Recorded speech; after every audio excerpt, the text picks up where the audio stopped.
আমরা যারা মনে করছি যে নির্বাচন হলেই জনগণের ক্ষমতা প্রতিষ্ঠিত হবে, খুব দ্রুত নির্বাচন হওয়া প্রয়োজন, এই ধারণাটা অনেকটা আমি সমর্থন করলেও পুরোপুরি সমর্থন করতে পারছি না। এই জন্য যে কারণ বিগত প্রশ্নবিদ্ধ নির্বাচনগুলো যারা অনুষ্ঠিত করেছে তারা কিন্তু নিজেদের স্ব জায়গায় এখনও অবস্থান করছে এবং নির্বাচনের যে সাংবিধানিক পদ্ধতি তার কিন্তু কোনো পরিবর্তন হয়নি।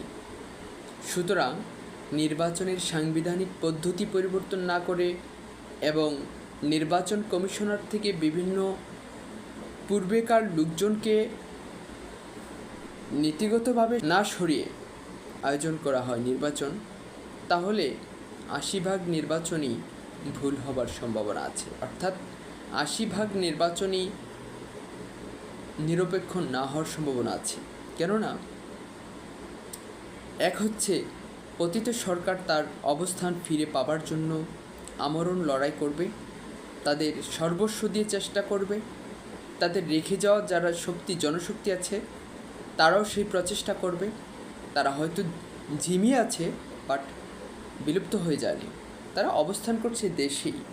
তাহলে এই যে লড়াইটা হবে, শুধু নির্বাচন হবে না, সেখানে তো একটা যুদ্ধ শুরু হয়ে যাবে। তাহলে এই পরিস্থিতিতে কিভাবে আমরা মনে করছি যে নির্বাচন অনুষ্ঠিত হওয়া প্রয়োজন, আইনগত পরিবর্তন আনা প্রয়োজন, ঊর্ধ্বতন কর্মকর্তা কর্মচারীদের মডিফাই করা প্রয়োজন, তাদেরকে ট্রান্সফার করা প্রয়োজন, তাদের মেন্টাল চেঞ্জ প্রয়োজন রয়েছে, দেশের প্রতি আনুগত্যশীল হওয়ার শপথ করানোর প্রয়োজন রয়েছে। যে সকল সরকারি কর্মকর্তা কর্মচারী, শিক্ষা প্রতিষ্ঠানের শিক্ষক, কলেজের প্রভাষকগণ নির্বাচন কমিশনের অধীনে নির্বাচনে বিভিন্ন দায়িত্ব পালন করেছেন, তারাও কিন্তু নিজেদের জায়গায় রয়েছে। সুতরাং তাদেরকে ট্রেন আপের মাধ্যমে কিংবা তাদেরকে মানসিকভাবে দেশপ্রেমের উদ্বুদ্ধ করে একটা নিরপেক্ষ নির্বাচনের প্রতি তাদের শপথ করিয়ে তারপর হচ্ছে এই নির্বাচন আয়োজন করা প্রয়োজন। তাদেরকে এমন একটা সিস্টেমের মধ্যে নিয়ে আসতে হবে যেন তারা নিরপেক্ষ নির্বাচনের প্রতি ১০০% আনুগত্যশীল হয়।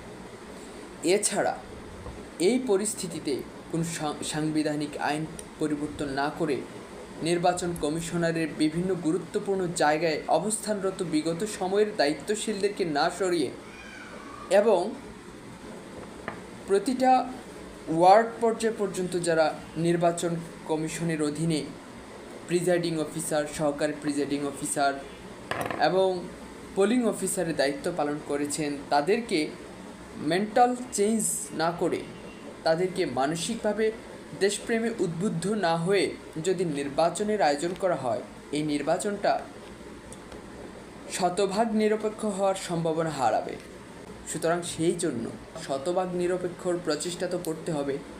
এই চেষ্টার পর রাজনৈতিক দলগুলোর নির্বাচনের কথা ভাবা উচিত। আইনগতভাবে এই সকল পরিবেশ অনুকূলে আসার পর দেশের বিগত সময়ের নানান জটিল পরিস্থিতি একটা স্থিতিশীলতায় এনে তারপর নির্বাচন হওয়াটাই হলো সবচেয়ে যৌক্তিক। তবে আমি মনে করছি যে এই অন্তর্বর্তীকালীন সরকার জনগণের জানমালের নিরাপত্তা দেওয়ার জন্য তারা প্রতিরক্ষা এবং অভ্যন্তরীণ শৃঙ্খলা রক্ষায় এতদিন পর্যন্ত যতটুকু অবদান রেখেছে সম্পূর্ণরূপে অসন্তুষ্টজনক বলে আমি মনে করছি।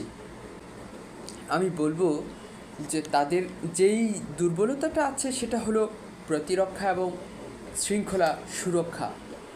বাহ্যিক বিভিন্ন আন্তর্জাতিক দেশগুলোর কাছ থেকে বাস্তবিক রূপে সমর্থন, দেশের সার্বিক পরিস্থিতি সুশৃঙ্খলতা ফিরিয়ে আনার জন্য আইনশৃঙ্খলা বাহিনীকে সঠিকভাবে ব্যবহার করতে না পারা, এটা ছিল চরম ব্যর্থতা। এই দুর্বলতাগুলো কাটিয়ে একটা নির্বাচন ব্যবস্থা প্রয়োজন, অন্যথায় দেশ আরও ভয়াবহ পরিস্থিতিতে পড়তে পারে বলে আমি মনে করি।